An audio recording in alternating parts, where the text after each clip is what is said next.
Hi everyone, it's Kaylee here, and I know you usually see me at the end of our videos, but for today's video, I wanted to come on here and just forewarn you that today's video will mention suicide.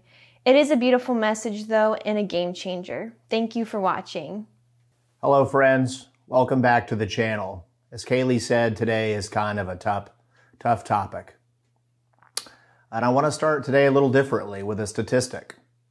And the statistic is that 75% of the entire world's population has experienced either loss, trauma, or betrayal in a primary relationship.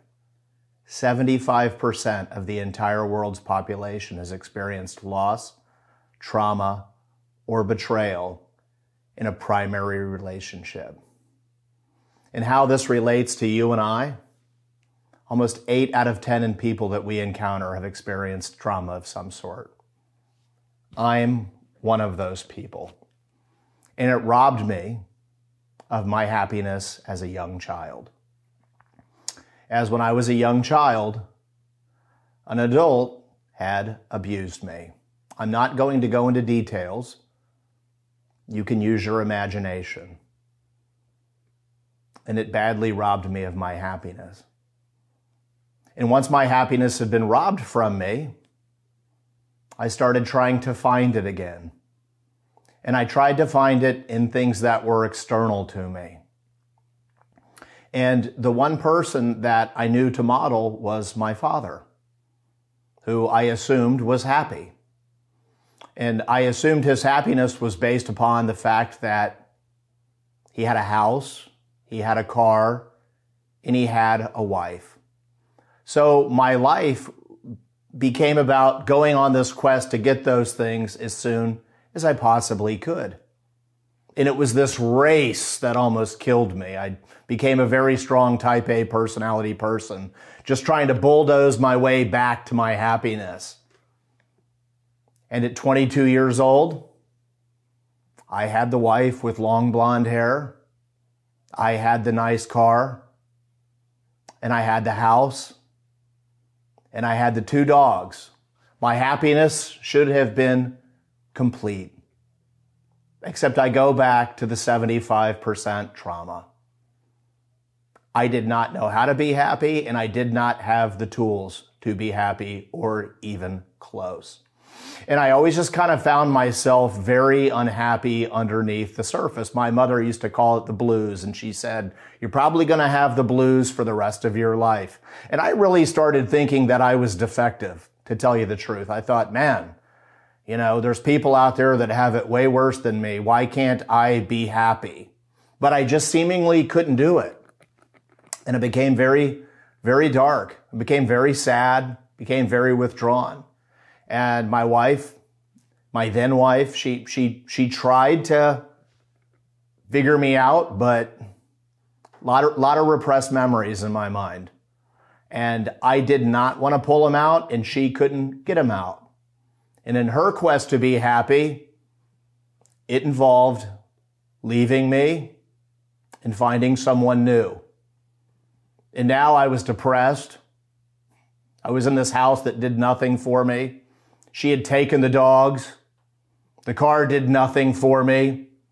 And I just basically decided to blow it all up, quit my job, go back to college, be a school teacher. And this involved me working incredibly long hours. And then on top of that, going to school incredibly long hours. And it left me very, very tired, which only magnified the depression that I was feeling. Well, my parents, who loved me deeply, had invited me over for dinner one night. And on the way over to their house for dinner, I was at a 4-way stop. And as I was at the 4-way stop, listening to the Doors' LA Woman, I'll never forget it, you'll never guess who went in front of me across the 4-way stop. It was my ex-wife. It was her new man, who I only assumed in that moment must be way better than I am. And then the 2 dogs, Toby and Champagne. They were all smiling. They were all laughing. I even felt like the dogs shifted their gaze right to me with their tongues hanging out. And I made a decision in that moment that I wanted to go to bed for the last time. So I beelined back to my house, still listening to the Doors' LA Woman, and I pulled into the garage. And I shut the door. And I left the engine running. And as I started to choke, I thought back to 1978, 79, when I saw my dad cry for the first time. And it had really traumatized me to see my father cry. And I quickly realized he was going to cry again either that night or the next day when they wondered why I didn't show up for dinner and came to the house to check on me. And I visualized him pulling my lifeless body out of the car.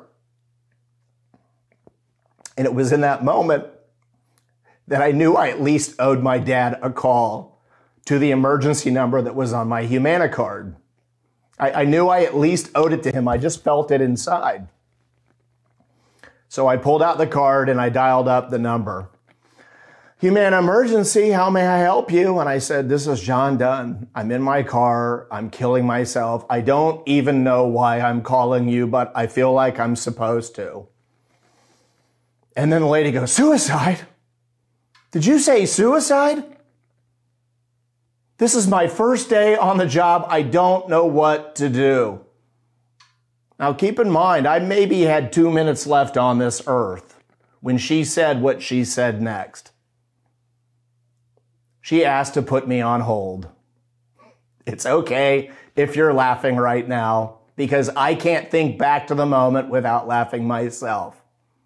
And when she asked to put me on hold, and I laughed, I remember laughing so hard, I could kind of see my teeth in the rearview mirror.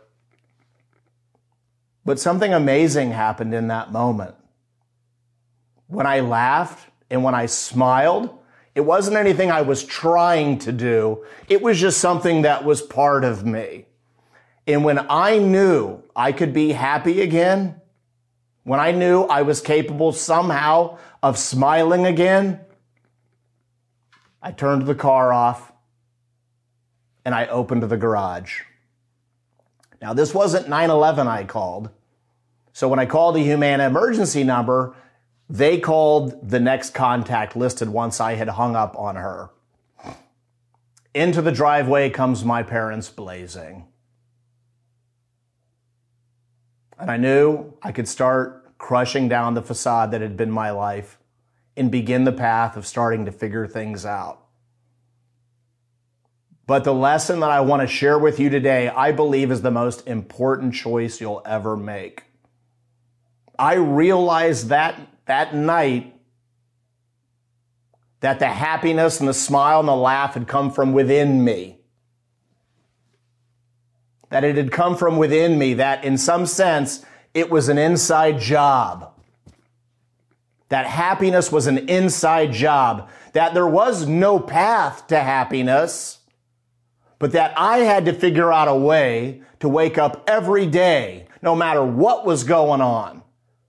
In this world that can get very hard, I knew I had to figure out a way to choose happiness. And my parents did what any great parents would do. They embraced me, and I was ready to start getting some help. So please, if you're feeling dark, if you're feeling sad, you can be happy again. I promise. If I can do it, so can you. But please don't hesitate to reach out for help. And remember, the most important choice you'll make every day in everything in life is a choice. It's a tough lesson. Choose happiness. It's an inside job. If you ever feel yourself going through a challenging situation like this, please don't hesitate to reach out to a professional for help.